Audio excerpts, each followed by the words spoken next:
وَالنَّجْمِ إِذَا غَوَى۔ وہ گھڑیاں بہت ہی بہترین گھڑیاں ہیں، اور وہ تو زمانہ ہی بہترین زمانہ تھا جس میں نبی علیہ الصلوۃ والسلام اور صحابہ کرام اور مسجد نبوی اور سارا ماحول اور جبریل کی آمد اور قرآن کا نزول۔ تو نبی علیہ الصلوۃ والسلام نے فرمایا ایھا الناس، اے لوگو، انی امامکم، میں تمہارا امام ہوں۔ حالانکہ آپ کو یہ کہنے کی ضرورت ہی نہیں تھی، لیکن پھر بھی آپ نے فرمایا کہ انی امامکم، میں تمہارا امام ہوں۔ اور پھر آگے فرمایا کہ کبھی مجھ سے، اس جملے پہ ذرا غور کرنی ہے، کبھی مجھ سے نہ تو رکوع میں جاتے ہوئے پہل کرنی ہے اور نہ ہی سجدے میں جاتے ہوئے پہل کرنی ہے۔ اور اگلی بات اس سے بھی بڑی ہے، جس کو بیان کرتے ہوئے کبھی کبھی بعض آپ جھجکتے بھی ہیں، تو مجھے تو کوئی جھجک نہیں ہے جب نبی علیہ الصلوۃ والسلام کا کوئی معجزہ بیان کروں۔ آپ علیہ الصلوۃ والسلام نے فرمایا کہ میں ایسا امام ہوں، دنیا میں بہت امام ہوں گے لیکن میں ایسا امام ہوں کہ میں جس طرح سے اپنے سامنے دیکھتا ہوں، میں بالکل اس طرح اپنے پیچھے بھی دیکھتا ہوں۔ اگر ایسا کوئی دنیا میں آپ کو امام مل جائے تو آپ بالکل اسے مانیے گا۔ اور یہ صفت بالاتم فقط نبی علیہ الصلوۃ والسلام کی صفت ہے کہ جیسے آپ اپنے سامنے چیزوں کو دیکھتے تھے، اور آپ کو ذرا سامنے والی بات بھی بتا ہی دوں میں، کہ سامنے آپ سمجھتے ہوں گے کہ بس یہ سامنے دیکھتے ہوں گے۔ آپ علیہ الصلوۃ والسلام ایک بار تھوڑا سا آگے قدم اٹھائے اور پھر واپسی، یہ عمل آپ نے جب کیا تو صحابہ کرام رضوان اللہ اجمعین نے ادباً عرض کیا کہ حضور آپ نے پہلے کبھی ایسا نہیں کیا، آج اپنے چند قدم آگے اٹھائے اور پھر آپ واپس ہوئے، تو کیا ہوا تھا؟ آپ علیہ الصلوۃ والسلام نے فرمایا کہ جب میں نے قدم آگے اٹھایا تھا، اللہ تعالیٰ نے مجھے جنت دکھائی اور جنت کی نعمتیں دکھائی۔ اگر میں ایک انگور کا ایک گچھا بھی توڑ کے لاتا نا تو تم سے کبھی ختم نہیں ہوتا۔ پھر اللہ تعالیٰ نے مجھے جہنم کے حالات سے بھی واقفیت دی اور مجھے دکھائی، اور اس وقت میں نے اپنا قدم پیچھے اٹھا لیا۔ امامت کے جو درجات ہیں، جب ہم کہتے ہیں کہ آپ امام الانبیاء ہیں، تو نبی علیہ الصلوۃ والسلام کی یہ بات بھی ذہن میں رکھیں کہ آپ فرماتے ہیں معراج تو شروع ہوا نا زمین سے آسمان کی طرف، تو اسراء جو آپ نے مسجد الحرام سے مسجد الاقصیٰ تک گئے تھے، آپ علیہ الصلوۃ والسلام فرماتے ہیں جب میں نے سارے انبیاء علیہ الصلوۃ والسلام کی امامت کروائی، اور جس کی وجہ سے آج ہم امام الانبیاء کہتے ہیں، تو میں جب نماز سے فارغ ہوا تو مجھے کسی نے یہ بتایا کہ یہ فرشتہ ہے، اور یہ صحیح مسلم کی روایت جو ابھی پڑھ رہا ہوں، یہ فرشتہ ہے، یہ جہنم کا داروغہ ہے، اور اس کی جہنم کے بارے میں جتنی ذمہ داریاں ہیں نا اس کی ہیں۔ اور یہ معراج والی، اسراء والی اس رات کا واقعہ ہے۔ تو مجھے کسی نے کہا کہ اس کا تعارف کروایا، اور پھر ساتھ یہ بھی کہا کہ آپ اس کو سلام کر لیں، یعنی اس سے میل ملاقات بھی کریں، اس سے بات بھی کریں۔ نبی علیہ الصلوۃ والسلام فرماتے ہیں کہ اس سے پہلے کہ میں اس کو سلام کرتا، وہ جس کو اللہ تعالیٰ نے وہ جہنم کے سارے انتظام و انصرام پکڑائے ہوئے ہیں، اس نے بڑھ کر مجھے پہلے سلام کہا۔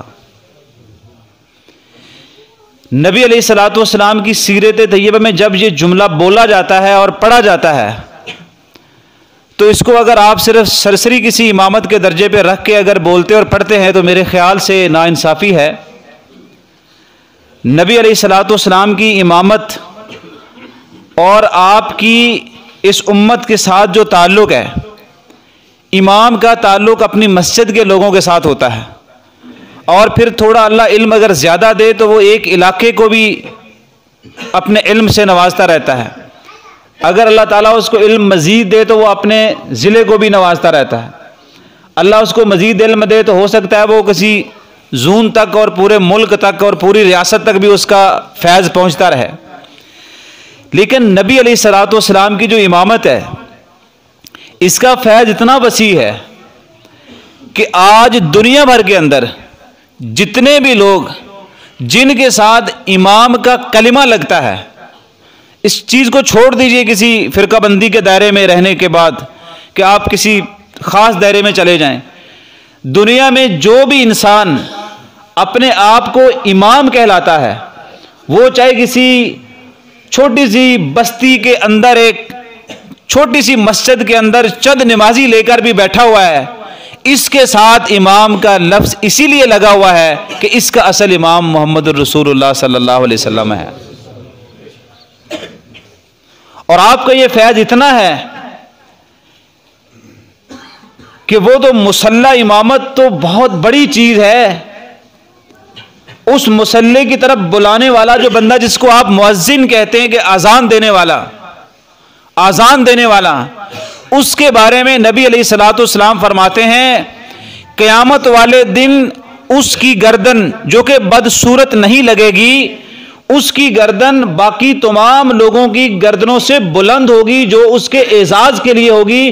یہ اس کی وجہ یہ ہے کہ اس نے مصلی امامت کی طرف امام کو اور اس کے مقتدیوں کو وہاں بلانے کی دعوت دی ہے. جو اس کی ایک نماز کی دعوت دیتا ہے اس کا مقام مرتبہ اتنا ہے، تو جو نبی علیہ الصلوۃ والسلام کی دین کی طرف بلاتا ہوگا آپ اندازہ کریں اس کا کیا مقام ہوگا. تو امامت کا جو سلسلہ نبی علیہ الصلوۃ والسلام سے شروع ہوا، وہ جب ہم جیسے لوگ بولتے تو ہم تو برابر نماز کی طرف ہی آتے ہیں، لیکن امامت سے مراد یہ بھی ہوتا ہے کہ آپ کو بطور امام بطور قائد، جیسے کہ صحیح بخاری میں آتا ہے نبی علیہ الصلوۃ والسلام نے فرمایا کہ 7 قسم کے لوگ ہیں جن کو اللہ تعالیٰ اپنے عرش کا سایہ نصیب کرے گا جب کوئی اور سایہ نہیں ہوگا. لیکن میں ادب سے یہاں ایک جملہ بول دیتا ہوں، ویسے اس تقریر کا وہ حصہ نہیں ہے لیکن وہ علم کی بنیاد پہ بات کر رہا ہوں میں، کہ اس ایک حدیث میں 7 لوگوں کا ذکر ہے. اس ایک حدیث میں تو بعض لوگ سمجھتے پتہ نہیں یہ 7 قسم کے ہی لوگ ہوں گے. میں نے کوشش کی کہ اکٹھا کروں کہ کتنے لوگ ہوں گے جن کو اللہ تعالیٰ کے عرش کا سایہ نصیب ہوگا. 28 لوگ ہیں جن کو اللہ تعالیٰ قیامت والے دن عرش کا سایہ نصیب کرے گا. اس ایک روایت میں 7 کا ذکر ہے، باقی روایات کو آپ جمع کریں گے تو میرے علم کے مطابق 28 ہیں. کوئی اہل علم اور بھی ڈھونڈے گا اور بھی تحقیق کرے گا تو ہو سکتا ہے اس کو زیادہ سے زیادہ مل سکیں. اس کے اندر سب سے اوپر، سب سے جو ٹاپ پر جس کا نام لیا جاتا ہے، نبی علیہ الصلوۃ والسلام فرمایا کرتے تھے جس کو عرش کا سایہ نصیب ہوگا نا، امام عادل، وہ امام جس نے عدل کے ساتھ انصاف کے ساتھ اپنی زندگی کو بسر کیا، اللہ تعالیٰ سب سے پہلے اس کو عرش کے سائے کے نیچے جگہ دے گا. اور ساتھ میں یہ بھی کہتا ہوں یہ جو 7 قسم کے انسان تھے نا، میں نے کئی مجالس میں ادباً عرض کر لیا لوگوں سے کہ آپ کو لگتا ہے کہ کوئی ایک بندہ بتائیں جس میں یہ 7 کی 7 صفات موجود ہوں. ہماری چونکہ محبت بہت ہے نا نبی علیہ الصلوۃ والسلام کے ساتھ، تو فٹافٹ لوگ کہتے ہیں محمد صلی اللہ علیہ وسلم. تو حافظ ابن حجر رحمہ اللہ نے اس پر بات کی ہے فتح الباری میں. وہ کہتے ہیں کہ دنیا میں ابھی تک ایک انسان ایسا ہے جس میں یہ اس حدیث کی 7 جو درجات ہیں نا، کہ وہ امام عادل بھی ہو اور وہ نوجوان ہو اور عبادت گزار بھی ہو، اس کو کسی عورت نے برائی کی دعوت دی ہو اور اس نے انکار بھی کیا ہو، اور اس نے رات کو اللہ کی بارگاہ میں رو رو کے سجدے بھی کیے ہوں، اور اس نے اگر ایک ہاتھ سے خرچ کیا دوسرے کو پتہ ہی نہ ہو، اللہ کے لیے محبت کی ہو، اللہ کے لیے نفرت کی ہو. یہ جو 7 صفات اس حدیث کے اندر ہیں، یہ بالاتم ابھی تک صرف ایک انسان کے اندر ہے دنیا کے اندر، اور وہ ہے حضرت یوسف علیہ الصلوۃ والسلام. اب اندازہ کریں یہ 7 کے 7 جو درجات تھی اس حدیث میں، وہ ایک یوسف علیہ الصلوۃ والسلام کے اندر آتے ہیں. اور یوسف علیہ الصلوۃ والسلام بنی اسرائیل کے انبیاء میں میرے علم کے مطابق یعقوب علیہ الصلوۃ والسلام کے بعد جو پہلے نبی پہلے بنے وہ یوسف علیہ الصلوۃ والسلام تھے، اور جو بنی اسرائیل میں سب سے آخر میں نبی آئے وہ عیسیٰ بن مریم تھے۔ اس کے بیچ میں ہزاروں لاکھوں نبی بنی اسرائیل کے اندر آئے اور سینکڑوں نبیوں کا قتل اس امت کے اندر کیا گیا، لیکن اس کے بعد عیسیٰ بن مریم کے بعد 6 صدیاں گزر گئیں، 600 سال گزر گئے، کوئی نبی کوئی پیغمبر نہیں آیا۔ لیکن اللہ تعالیٰ قرآن میں فرماتے ہیں انسان بھی اور جن بھی پوری طرح نا امید ہو چکے تھے، اب آسمان سے تو کچھ نہیں ہونے والا، اب زمین پہ جو ہونے والا ہے۔ تب اللہ تعالیٰ نے 600 سال بعد محمد الرسول اللہ صلی اللہ علیہ وآلہ وسلم کو بطور امام مکہ میں مبعوث کیا۔ ان کی پیدائش ہوئی عام الفیل والے سال۔ اس کے بعد کی جہالت کے تمام دروازے بند ہونے لگے۔ اس سے پہلے کوئی جہالت کا ایسا کام نہیں تھا جو لوگ نہیں کرتے تھے۔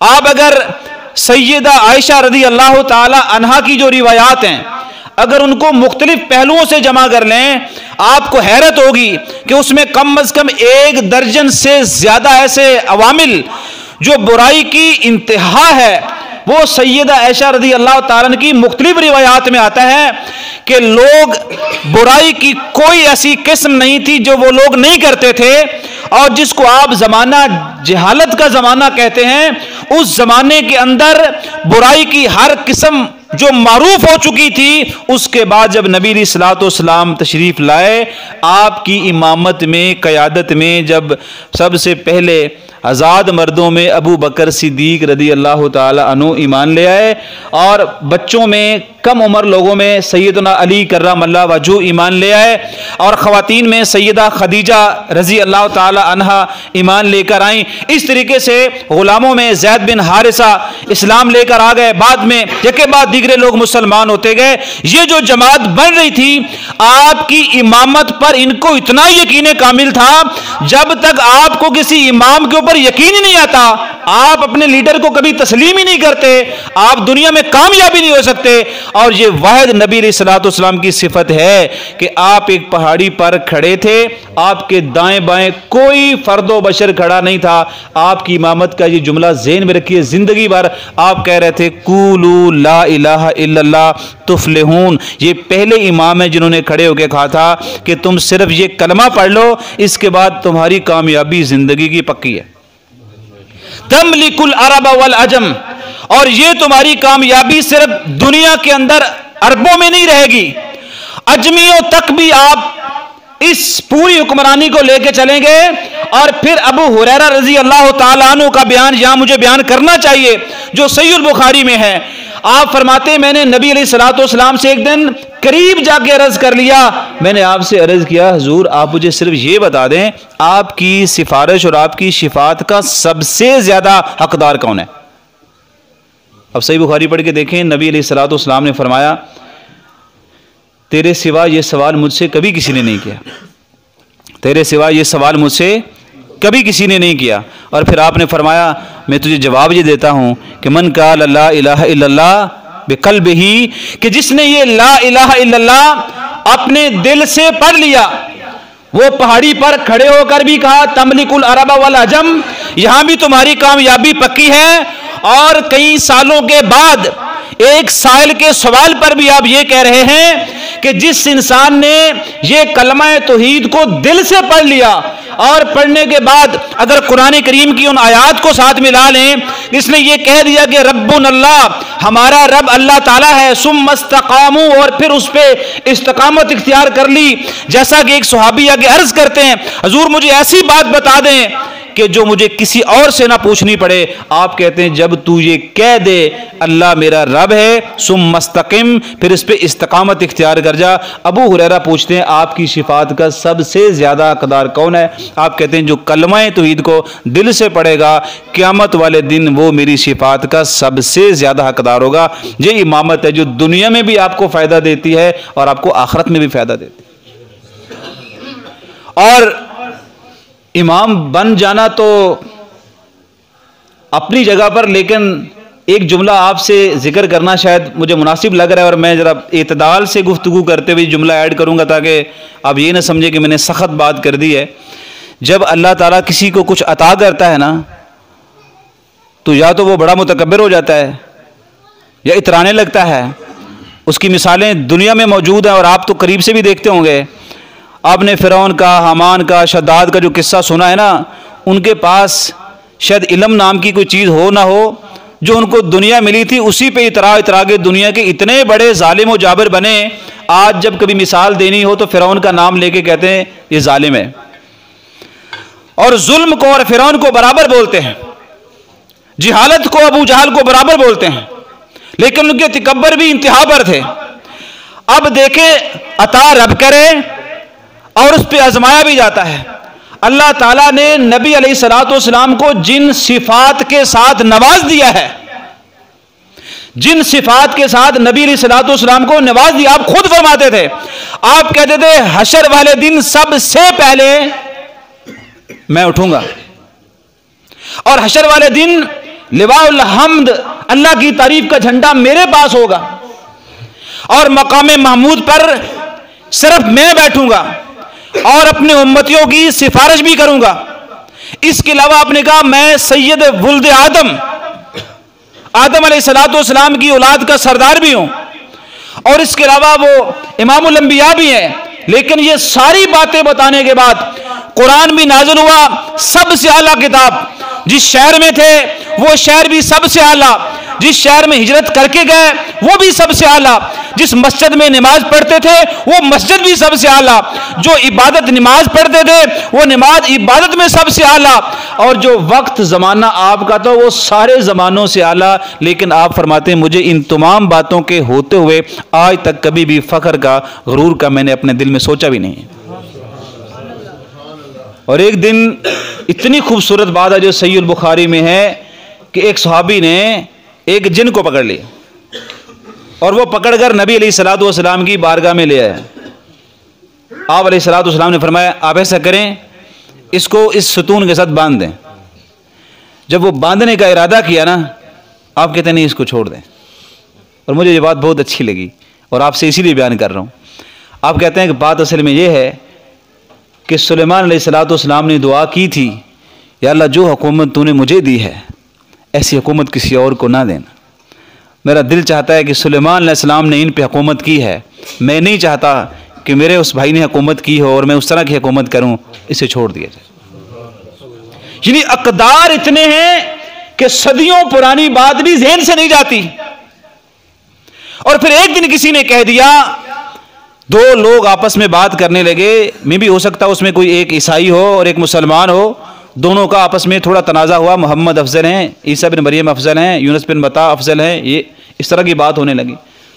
نبی علیہ الصلوۃ والسلام نے دونوں کو بلا کے کہا کہ یاد رکھو آج کے بعد مجھے کوئی کسی طرح سے بھی یونس بن متی پر بھی فضیلت مت دے، حالانکہ آپ افضل ہیں، حالانکہ آپ افضل ہیں۔ آپ کہتے ہیں نہیں ایسا جملہ مت بولو کہ کوئی اظہار کر کے بتائے کہ میں یونس بن متی سے افضل ہوں، ایسا کوئی اظہار نہ کرے۔ بے شک اللہ نے مجھے بہت فضیلتوں سے نوازا ہے، لیکن میں فخر نہیں کرتا، میں تکبر نہیں کرتا، میں غرور نہیں کرتا۔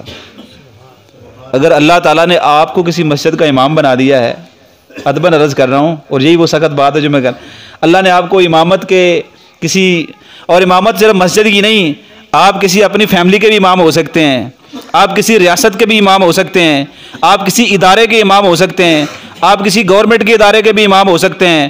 اور میں اگر یہ جملہ بولوں تو آپ ناراض مت ہوئیے گا، آپ کسی تھانے کے، کسی جیل کے بھی امام ہو سکتے ہیں۔ آپ کو امامت اور قیادت کسی جگہ پر بھی مل سکتی ہے، لیکن وہ لینے کے بعد تکبر نہ کیا کرو۔ اگر یہ کرنا ہوتا نا تو سب سے پہلے حضور کر لیتے۔ اور اب میں آتا ہوں ان آیات کی طرف جو میں نے آپ کے سامنے تلاوت کی، اور بات کو پھر میں سمیٹتا ہوں، ویسے تو باتیں ختم نہیں ہوتی، ذہن میں رکھیے گا۔ صحیح بخاری میں آتا ہے، میں صرف تھوڑی پکی بات اس لیے کرتا ہوں کہ پھر آپ کا وقت ضائع نہ ہو، میں قصے اور سناؤں اور جس میں بے بنیاد من گھڑت ہوں تو وہ مجھے مناسب نہیں لگ رہا۔ صحابہ اکرام فرماتے ہیں آپ اس قدر نرم تھے امامت کے اتنے عہدے پر کہ مسجد سے نماز پڑھنے کے بعد آپ باہر تشریف لائے، تو دروازے کے سامنے کوئی انصار قبیلے کی بچیاں کھڑی تھیں چھوٹی عمر کی. تو انہوں نے نبی علیہ الصلوۃ والسلام کے ہاتھ کو پکڑ لیا اور اپنی طرف کھینچنے لگیں اور کہا ہم کھیل رہی ہیں, آپ کو ہمارے ساتھ جانا ہوگا. نبی علیہ الصلوۃ والسلام نے کوئی کسی قسم کی مداخلت نہیں کی ان کے ہاتھ چھڑوانے میں, ان کے ساتھ چلتے گئے. یہ دنیا کے عظیم ترین انسان ہے, اور گئے اور وہ بچیاں کھیلنے لگی. کہا حضور آپ ہمارا کھیل دیکھیں ہم کیسے کھیلتی ہیں. اور آج اگر ایک بیٹی اگر اپنے سگے والد کا ہاتھ پکڑ کر کہے نا کہ ابا حضور آپ تھوڑا سا میری طرف بھی توجہ کر لیں, 24 گھنٹے موبائل کی سکرین کو دیکھتے ہو, کبھی اپنی بیٹی کی طرف بھی ایک نظر اٹھا کے دیکھو. موبائل میں کودنے والوں کو ضرور دیکھتے ہو, کرکٹ کا تمہیں بہت شوق ہے اور تمہیں ان 6 یا اس سے بھی کم ایریے کے اوپر تیری نظر بہت فوکس کرتی ہے. رب کی نعمت تیرے گھر میں ہے نا, کبھی گھر میں اس کو بھی کھیلتے ہوئے ایک بار دیکھ اور اس کے ساتھ ذرا محبت کا اظہار کر کے دیکھ. نبی علیہ الصلوۃ والسلام ان بیٹیوں کے پاس بڑی دیر تک کھڑے رہے, وہ کھیلتی رہی اور آپ دیکھتے رہے. تھوڑی دیر کے بعد آپ نے ان سے کہا کہ اب آپ مجھے اجازت دیں, مجھے اور بھی کام کاج کرنے ہیں. جو اتنے نرم ہیں, اتنے امامت کے عہدے پہ جا کے, اور اس قدر نرم ہیں کہ مسجد نبوی کے اندر ایسا ایریا تھا جہاں نماز کا ایریا ہے, تھوڑا سا ایریا ایسا چھوڑ دیا گیا تھا جیسے ہم کہیں سمجھ لیں کہ کسی جگہ پہ ہم ایریا چھوڑ دیتے ہیں. تو ایک آدمی آیا, یہ پوری روایت کو ذرا سن لیں. تو وہ دیہات کا رہنے والا تھا, اس کو لگا کہ مجھے قضاء حاجت ہے چھوٹے پیشاب کی, تو فوری طور پہ وہ ایک کونے میں جا کے بیٹھ گئے. اصل واقعہ یہ نہیں سنانا چاہتا, واقعہ اس کے آخر میں ہے, بات اس کے آخر میں ہے. جو اصل بتانا چاہتا ہوں کہ آپ جب امامت عہدے پر چلے جاتے ہیں, کسی ایک سلطنت, ریاست, مسجد, گھر, عہدہ, یہ انسانوں کو جو متکبر بناتا ہے. نبی علیہ الصلوۃ والسلام کی سیرت کا یہ پیغام ہے کہ جتنا بڑا عہدہ آپ کو مل جائے, آپ کے اوپر جتنا درخت پہ پھل لگتا ہے وہ اتنا جھک جاتا ہے, آپ کو اتنا نرم ہونا چاہیے. نبی علیہ الصلوۃ والسلام نے دیکھا کہ وہ آدمی قضاء حاجت کے لیے وہیں پر بیٹھ گیا ہے. دیکھا حضور نے بھی اور دیکھا صحابہ کرام نے بھی, اور صحابہ کرام تیز قدموں کے ساتھ دوڑے کہ یہ تم کیا کرنے لگے ہو. حضور اس کو منع نہیں کر رہے, حضور نے ان سے کہا کہ آپ لوگ رہنے دیں, اب جو کر رہا ہے اسے کرنے دیں, چھوڑ دیں اس کو. تو صحابہ کرام کی مجال ہے اگلا قدم اٹھائیں. یہاں کا امام منع کرے تو ساتھ 2-4 مقتدی کہتے امام صاحب دون پتہ ہی نہیں ہے. تو وہ کہتے جی ٹھیک ہے, حضور نے کہہ دی تو کرنے دیں. جب وہ فارغ ہو گیا نا تو نبی علیہ الصلوۃ والسلام خود اس کے پاس گیا, اسے کہا کہ یہ مسجدیں اللہ کا گھر ہے, یہ قضاء حاجت کی جگہ نہیں ہے, اور مجھے اندازہ ہے کہ تجھے پتہ نہیں ہوگا اور تو نے کر دیا ہوگا, تو آئندہ ایسا مت کرنا. اور وہاں کھڑے کھڑے آپ نے یہ جملہ ہے, آپ نے کہا پانی کا ڈول لے کر آؤ. اور قربان جاؤں صحابہ کرام پانی کا ڈول خود ڈال سکتے تھے, آپ نے کہا مجھے لا کر دو. ایک صحابی ڈول بھر کے لے آئے پانی کا, نبی علیہ الصلوۃ والسلام نے اپنے ہاتھوں سے خود پکڑا, اور پکڑنے کے بعد جہاں پہ آپ کو لگا کہ اس ایریا کے اندر اس کی طرف سے غلطی ہو گئی ہے, تو اس پر پانی گراتے رہے اور زمین پانی جذب کرتی رہی. اس کے بعد نبی علیہ الصلوۃ والسلام نے فرمایا اب پانی چونکہ جذب ہو گیا ہے اور گندگی بھی ساتھ ہی جذب ہو گئی ہے, پہلا پانی ڈالا تھا وہ جذب ہوا, پھر نیا پانی آرام سے ڈالا اور پانی جذب ہو گیا اور زمین صاف ہو گئی. بعد میں کوئی نماز کا ٹائم ہوا تو نماز کے بعد کہیں دیہاتی بندہ دعا کرنے کے لیے بیٹھ گیا. اس نے کہا یا اللہ مجھ پہ رحم کر اور محمد صلی اللہ علیہ وسلم پر رحم کر. نبی علیہ الصلوۃ والسلام نے اس کی دعا کو سن لیا. آپ نے کہا یہ کیا دعا کر رہا ہے, اتنی اللہ کی وسیع رحمت کو اتنے چھوٹے درجے پہ لے کے آ رہے ہو, یہ کیا ہے کہ صرف تیرے اوپر اور میرے اوپر ہی رحم کرے. کہا حضور جب میں نے غلطی کی صرف آپ نے مجھ پہ رحم کیا تھا, جب میں نے غلطی کی تھی آپ نے صرف رحم کیا تھا, یہ سارے لوگ مجھے ڈانٹنے کے لیے بھاگے تھے, میں نے دعا اس لیے کی ہے. امامت اس درجے کی ہے کہ عاجزانہ طور پر اتنی عاجزی آپ کو زندگی میں کہیں نہیں ملے گی. اور جس دن ہمارے معاشرے میں یہ چیز آ گئی کہ ایک امام بننے والا اپنے لوگوں سے عاجزانہ طور پر پیش ہونے لگا, تو یقین جانیں ہم لوگ کہتے ہیں تقریر کر کے لوگوں کو مسلمان کریں گے. آپ تقریر کر کے اتنے لوگ مسلمان نہیں کر سکتے جتنے آپ اپنے کردار سے کر سکتے ہیں. اور نبی علیہ الصلوۃ والسلام کی امامت کا سب سے بڑا سنہری دور یہ ہے، آپ نے اپنے کردار سے لوگوں کو متاثر زیادہ کیا ہے، جلسے کم کیے ہیں۔ عدی بن حاتم کہتے ہیں میں تو بہت جہالت کے باب کھولے ہوئے تھے، میں نے چور گنڈے رکھے ہوئے تھے، لوٹ مار بھی کرتا تھا۔ میری بہن جنگ میں نبی علیہ الصلوۃ والسلام کے اصحاب کے ساتھ وہ قید میں چلی گئی، بعد میں وہ واپس آئی تو میں نے اس سے پوچھا تیرے ساتھ کیا ہوا ہے؟ تو اس نے کہا جتنی حیا اور جتنی نفاست میں نے ان لوگوں میں دیکھی ہے میں نے زندگی میں کسی کے اندر نہیں دیکھی۔ اس نے کہا یہ اچھے دشمن ہے، بہن میری پکڑ کے لے کے گئے تھے اور چھوڑ کے بھی وہ گئے ہیں، اور ان کا اعتراف اور ان کا احترام یہ بتا رہی ہے۔ تو اس نے کہا ایک بار آپ کو بھی ان کے سردار سے، امام سے مل لینا چاہیے۔ کہتے پھر میں ملنے گیا تو میں جب مسجد کے باہر ہی کہیں گلی میں تھا، میں نے پوچھا کہ میں نے حضور نبی علیہ الصلوۃ والسلام سے ملاقات کرنی ہے، تو کسی نے کہا مسجد میں ہی ہے۔ اتنے میں آپ نکل آئے تو میں آگے بڑھا، میں نے اپنا تعارف کروایا کہ میں فلاں بن فلاں، تو آپ سمجھ تو گئے، تو آپ نے پکڑا ہاتھ، تو کہتے ہیں وہ لے کے گئے مجھے اپنے گھر میں، اور سبحان اللہ میں کیا کیا باتیں آپ سے کروں، گھر کتنا ہے۔ سید عائشہ رضی اللہ تعالی عنہا فرماتی ہیں کہ جب کبھی رات کو نماز پڑھتے تھے تو مجھے اپنے پاؤں سمیٹنے پڑتے تھے، تب جا کے اس حجرے میں کوئی سجدہ ہوتا تھا۔ امامت صرف بنگلے بنا دینے سے نہیں ملتی، امامت اگر پیسوں سے، روپے سے ملتی تو وہ تو عرب کے وہ جاہل بھی کہتے تھے یار امامت تو مکے کے اندر یا طائف میں کسی سردار کو ملنی چاہیے تھی، وہ تو اللہ کو پتہ ہے، اللہ جانتے ہیں کہ امامت کس کو ملنی چاہیے۔ اتنا چھوٹا حجرہ، اتنی مختصر سی جگہ، اور ریاستیں اور دنیا اور امامتیں اور جبریل امین۔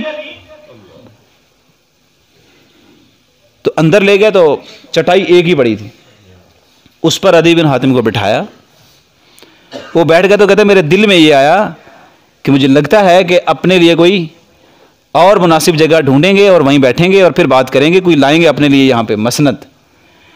یہ کیسے میں بتاؤں آپ کو کہ آپ آ کے ننگی زمین پر بیٹھ گئے، اور آپ نے کہا عدی کیسے آنا ہوا؟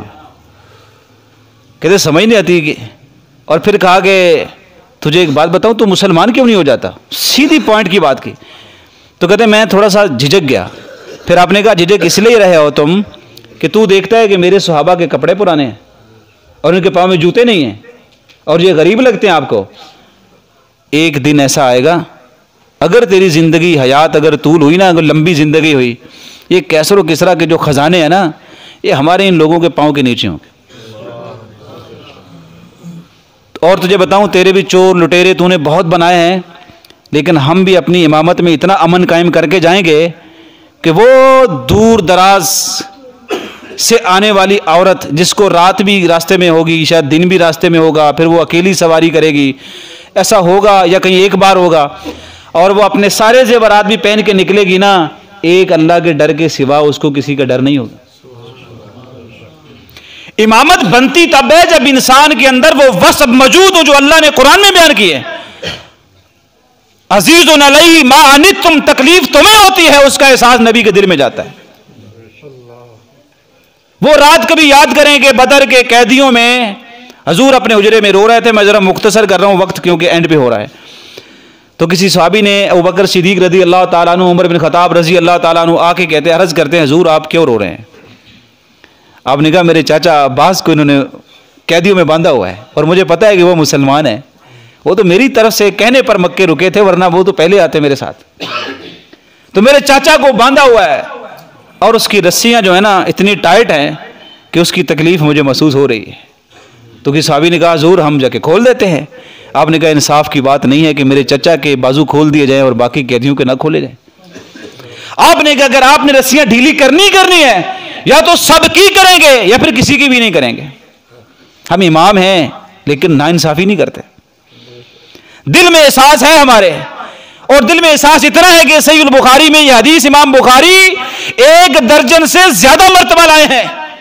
اہل علم جہاں بیٹھے ہوئے میں بات کر رہا ہوں، اس حدیث کو امام بخاری 1 درجن سے زیادہ مقامات پر لائے ہیں کہ حضور نبی علیہ الصلوۃ والسلام فرماتے ہیں آج میرا دل کرتا تھا میں نماز لمبی کر دوں، آج میرا دل تھا میں نماز لمبی کر دوں، اور آپ نے حضور کا ارادہ اور صحابہ تو قربان ہو جائیں کہ قرات حضور کی ہو اور سننے کا موقع ملے.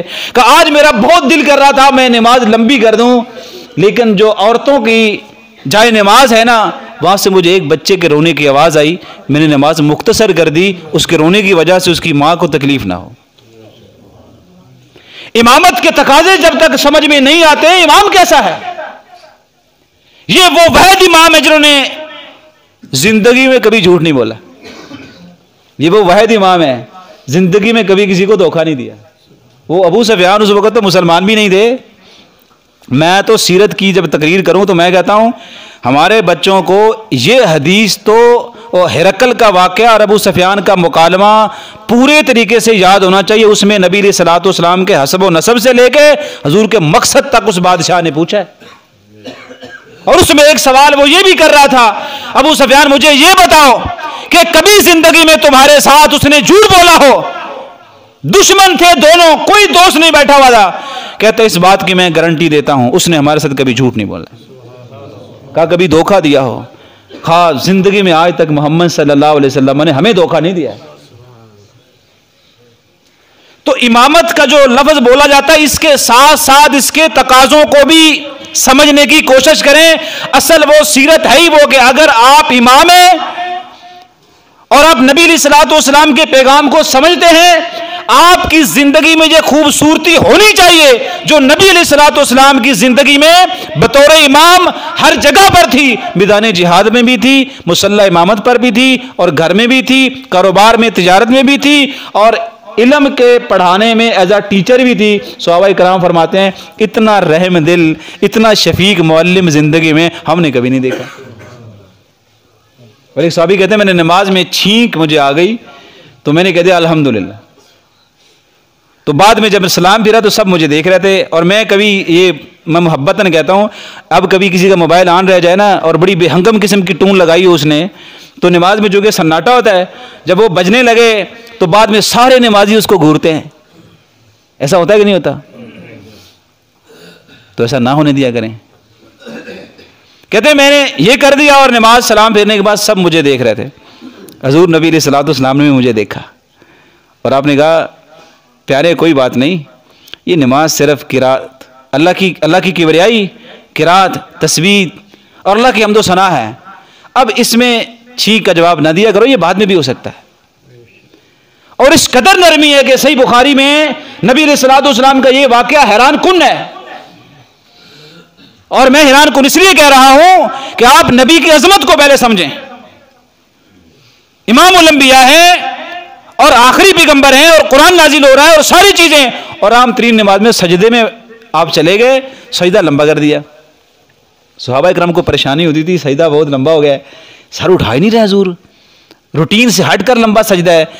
کتنے کھرے سچے لوگ تھے صحابہ کرام. ایک صحابی کہتے ہیں مجھ سے نہیں رہا گیا، اور وہ صحیح بخاری میں اس کے جملے موجود ہیں. کہتے ہیں مجھ سے تو نہیں رہا گیا. میں نے کہا دیکھو تو صحیح، خیر ہے حضور سجدے سے سر نہیں اٹھا رہے.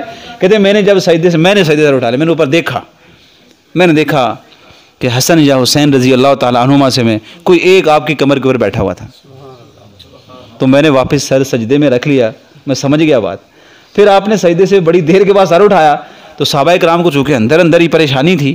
آپ نے کہا حضور ہم نے تو دو چیزیں سمجھ لی تھیں، دو چیزیں اور بہت سخت. کہتے ہیں حضور ہم نے سوچا تھا اللہ اکبر کہ نبی علیہ الصلوۃ والسلام ایسا ہو گیا ہے کہ وہ وقت حیات ختم ہو گیا، آپ کا زندگی ختم ہو گئی ہے اور نبی علیہ الصلوۃ والسلام دنیا میں نہیں رہے، اب اس لیے سجدہ نہیں اٹھا رہے، سجدے سر نہیں اٹھا رہے. آپ کہتے ہیں نہیں وہ کوئی بات نہیں، وہ حسن میری کمر پہ بیٹھ گیا تھا تو میں نے کہا ٹھیک ہے جب اترے گا تو میں سر اٹھا لوں گا. بھائی صاحب یہ امامت کی صفات بیان کر رہا ہوں، امام الانبیاء کی. یہ کسی عام انسان کی صفات بیان ہی نہیں کر رہا. آپ کو ایسا امام ملے گا کبھی کہ جو مسجد میں داخل ہو اور اس کو ایک ادنا سا آدمی آگے کہے کہ مجھے آپ سے ضروری کام ہے، اور وہ اپنے پورے جماعت کو، پورے نمازیوں کو یہ کہہ کر جائے آپ اپنے پاؤں پہ کھڑے رہیں، میں اس کی بات سن کے آتا ہوں. اور پہلے اس کی بات سنیں اور جب واپس آئے. صحابہ کرام کہتے ہیں ایک صحابی بھی اپنے پاؤں سے دوسری جگہ پہ شفٹ نہیں گیا. اس نے آپ کو ایسا امام ملے گا جس کے وقت کے اندر